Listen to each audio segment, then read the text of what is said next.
संसद में पेश होने वाले बजट 2022-23 पर पूरे देश की निगाहें टिकी हुई हैं।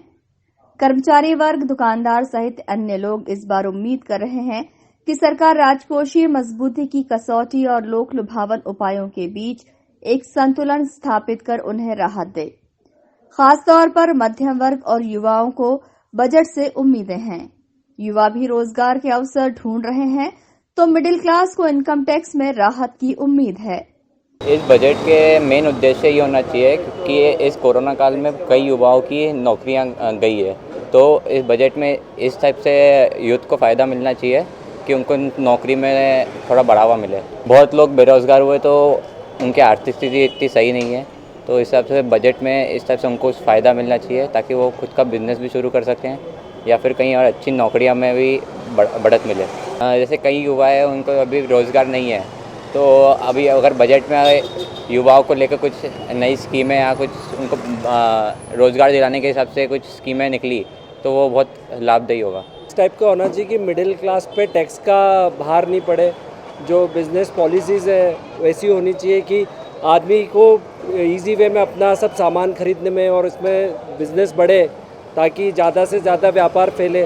क्योंकि जो ये कोविड हुआ है उसके बाद जो बिज़नेस पे इफ़ेक्ट आया है और उसका इफ़ेक्ट आम पब्लिक पे आया है, उनको सब सामान महंगा मिलने लगा है, तो वो सब सामान सस्ता हो, टैक्स का भार ना हो और एक ऐसा वातावरण हो देश में कि जनता सुख की ओर अग्रसर करे। कोविड ने इफ़ेक्ट किया है हर बिज़नेस को, चाहे वो जॉब हो चाहे बिज़नेस हो। जॉब्स में भी बहुत दिक्कत आई है पर बिज़नेस में भी बहुत दिक्कत आई। हमारा जो इंडियन कंट्री, हमारा जो देश है वो बिज़नेस क्लास है। आज बिज़नेस पे इतना इफेक्ट आ रहा है, जो देखो बोलता है कि नौकरी है, अच्छा नौकरी। एक बिज़नेस को भी फ़ायदा मिले ऐसी पॉलिसीज़ होना चाहिए। सिर्फ एक नौकरी ही नहीं, बिज़नेस को भी बहुत अच्छा मतलब इफेक्ट हो, ऐसा बजट होना चाहिए। वहीं कारोबारी और उद्योग जगत को उम्मीद है कि सरकार कोरोना के कारण सामने आई आर्थिक चुनौतियों को ध्यान में रखकर बजट पेश करे। खासतौर पर रियल एस्टेट से जुड़े व्यापारियों को बजट से खासी उम्मीदें हैं।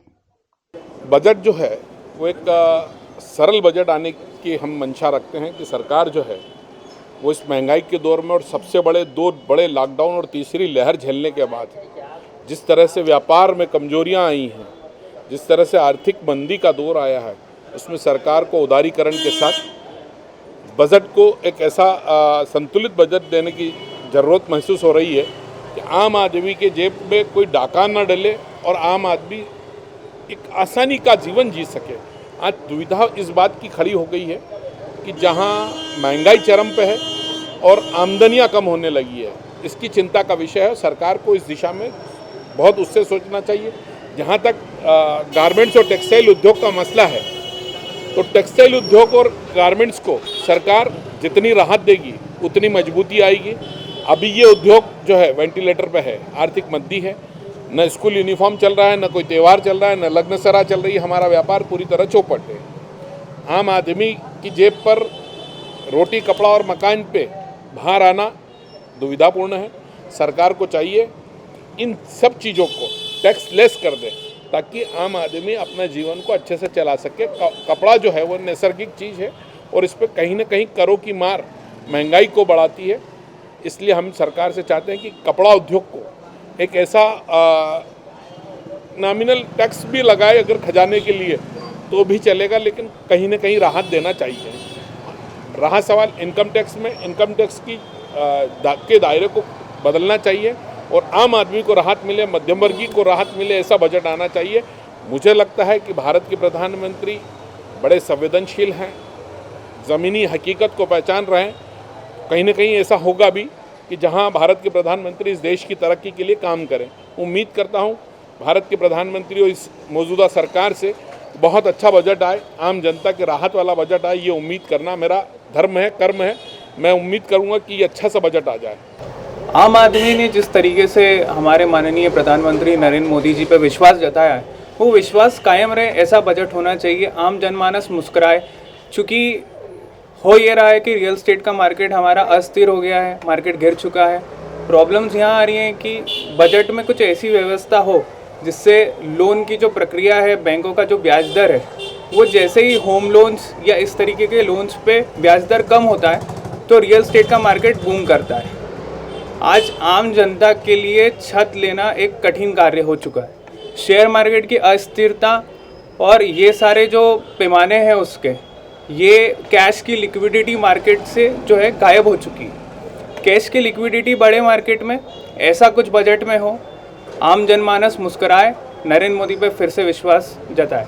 ओवरऑल इकोनॉमी जो है वो हमारी एक दूसरे से जुड़ी हुई है। चाहे कोई भी किसी भी स्तर का बिजनेस हो या कोई एम्प्लॉय हो, वो आपस में एक दूसरे से लिंक है।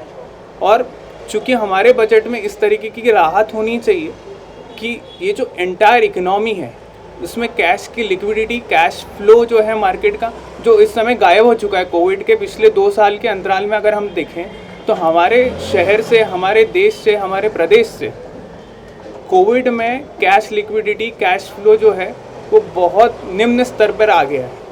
इसलिए हम ये सोचते हैं, हम ये समझते हैं कि बैंकिंग प्रोसेस जो है वो हमारा कैश रोटेशन को ऑपरेट करता है। बैंकिंग की जो पॉलिसीज़ हैं, जो उसकी लोन के ब्याज दर हैं, वो जैसे ही न्यूनतम पे आएंगे, कम होंगे, जिसमें राहत सरकार देगी, कैश का मार्केट में फ़्लो बढ़ेगा, एंटायर बिजनेस बढ़ेगा। बिजनेस बढ़ने से ये होता है कि एम्प्लॉयज़ को भी जो है हाथ में फंड होता है, वो वापस एक्सपेंस करता है और वो जो फंड है वो वापस इकोनॉमी में घूमता है। तब जाके शायद हमारी इकोनॉमी वापस से स्ट्रांग हो पाएगी। युवाओं का रोज़गार तो पिछले 2 वर्षों से चरम पे है ये मुद्दा, और मैं ये मानता हूँ, हर युवा ये मानता है कि हम बेरोज़गार इसलिए होते जा रहे हैं चूँकि मार्केट का जो स्कोप है वो कोविड आने की वजह से नैरो हो गया है। उसको वापस से बूम करने के लिए हमको मार्केट में फ़्लो बढ़ाना पड़ेगा। वो इस बजट में हम ये देखना चाहते हैं कि वो फ़्लो किस तरीके से बढ़े। वहीं महंगाई पर काबू पाने के लिए बजट में क्या कुछ किया जाता है, इसके लिए आमजन को बजट से काफी उम्मीदें हैं।